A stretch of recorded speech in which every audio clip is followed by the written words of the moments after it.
Chers lecteurs, bonjour. J'espère que vous allez bien, que vous avez passé une bonne semaine. Moi, en attendant, je vais vous parler d'un livre que j'ai présenté hier soir sur Radio Junaïka de 90.2 FM et que vous pouvez retrouver en podcast, bien entendu, sur www.lesmotsdanouk.com. Alors, il s'agit d'un livre qui a été écrit par un auteur flamand, Stefan Hertmans, et le livre s'intitule Une ascension et il a été publié chez Gallimard. Et c'est vrai que j'ai pas envie à chaque fois de vous remettre des histoires sur la Seconde Guerre mondiale, mais ce livre est particulièrement intéressant parce qu'il raconte finalement la collaboration flamande durant la Deuxième Guerre mondiale. Alors, ce qui est intéressant chez Stefan Hertmans, c'est qu'il parvient à mêler l'intime, son histoire personnelle, son histoire individuelle, à la grande histoire et il y parvient avec brio parce que enquêter sur des faits anciens et nous plonger dans une histoire qui est basée sur des faits réels, sur la vérité historique, bien entendu agrémentée de l'inspiration crédible du romancier, beaucoup d'écrivains s'y sont essayés, mais peu, je dirais, parviennent à le faire comme Stefan Hertmans le fait avec brio. Alors Stefan Hertmans, qu'est-ce qu'il fait? Il raconte au fait qu'en 1979, il est tout jeune, eh bien cette année-là, il a 28 ans et il va publier son premier roman qui est inédit en France, qui s'appelle Römte. Et 2 ans plus tard, il va raconter, donc en fait, il raconte une histoire dont il a découvert après ce dont il s'agissait, c'est-à-dire qu'il va acheter une maison et 20 ans plus tard, lors de la revente de cette maison, il va comprendre qui y habitait.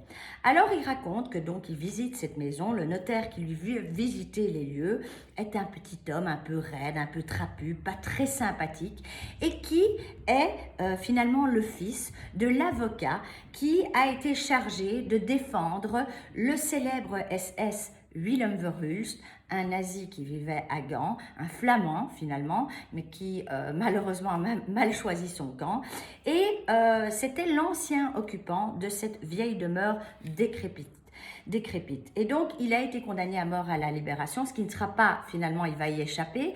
Mais donc, ce livre raconte l'histoire de cette famille qui a vécu dans cette maison, que Stefan Hertmans a racheté après, et que lors de sa revente, eh bien, il va découvrir qui y habitait. Et donc, il va construire à base d'archives, sur base de recherches, sur base d'archives, il va construire, en fait, ce roman. Alors, c'est vrai que par-ci, par-là, il y a quelques trous où Stefan Hertmans va faire appel à son imaginaire, mais dans l'ensemble, tout est assez vrai. Et c'est fantastique parce qu'il arrive à reconstruire toute une histoire, un pan de vie de cette famille qui a vécu justement dans cette maison. Alors pourquoi l'ascension? L'ascension parce que ça raconte finalement l'histoire de pourquoi ce titre, dit Stefan Hertmans? Tout simplement, c'est le notaire qui lui fait visiter cette demeure à Gand qui est abandonnée, des caves au grenier, et très vite, ces caves boueuses vont lui rappeler ces caves nauséabondes de la collaboration flamingante.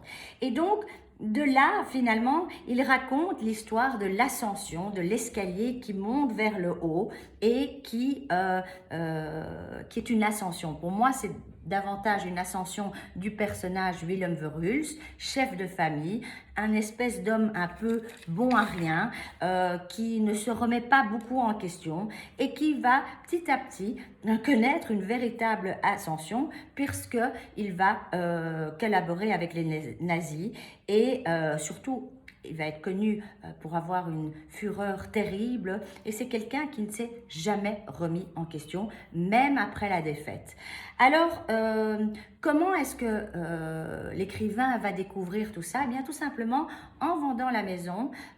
Son professeur à cet écrivain n'était que le fils de ce nazi, Adrian Verhulst, qui a raconté justement son histoire, l'histoire d'un fils, le fils d'un nazi pas repenti, mais d'un nazi. Et c'est comme ça que Stefan Hertmans va commencer à faire des recherches et va rentrer dans l'histoire du livre. Et en fait, ce qui est fantastique, c'est que nous est raconté comme si Stefan Hertmans connaît presque le célèbre SS Verhulst. Il le décrit tellement bien qu'on se dit que forcément, et on comprend, il a parlé avec les enfants, il a recherché, il a fait un travail de recherche très approfondi.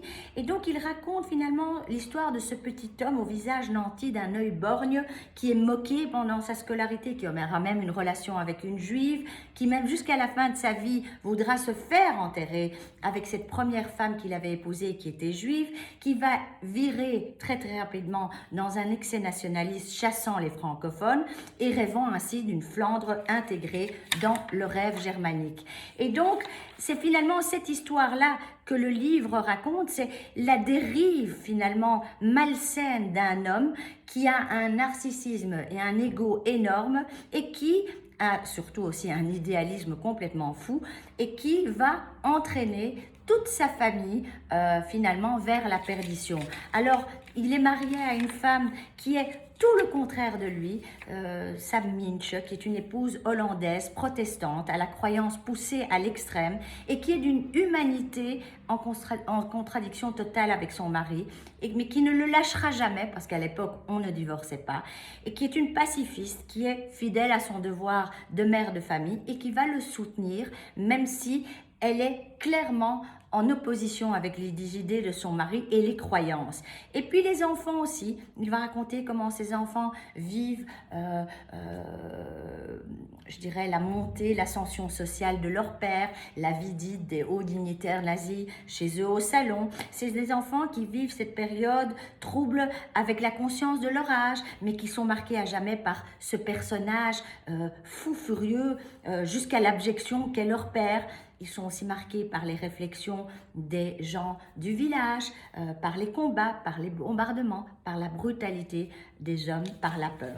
Et ce qui est intéressant pour moi dans ce livre, finalement, c'est comment l'écrivain parvient à recréer une ambiance très particulière. C'est d'abord l'ambiance générale d'un pays et dans ce cas-là de la partie flamande qui, rêvant finalement, parce qu'il y a eu beaucoup de gens comme ça, flamingants à l'extrême, ayant repris leur revanche sur le passé, sur les Franskions, ont voulu finalement reprendre le dessus en se disant qu'en adhérant au rêve germanique, il serait définitivement débarrassé des francophones. Et donc, ça nous apprend un petit peu sur l'histoire de Gand, sur l'histoire de la Belgique, même si ne nous y méprenons pas, il y a eu une collaboration aussi de moindre importance du côté wallon, mais eh bien, ça nous replonge dans un moment, dans une ville que ceux qui connaissent reconnaîtront, certains qui connaissent Gand reconnaîtront certains endroits. C'est très très bien écrit, c'est une belle écriture et qui raconte finalement comment un homme a entraîné toute sa famille et a fait de tels mauvais choix. Ça vaut la peine de le lire, c'est assez intéressant et c'est instructif, surtout pour nous Belges. Et c'est toujours intéressant par rapport à l'histoire. On se retrouve la semaine prochaine pour d'autres livres. En attendant, je vous souhaite une belle semaine. Profitez bien et surtout, à très vite. À bientôt.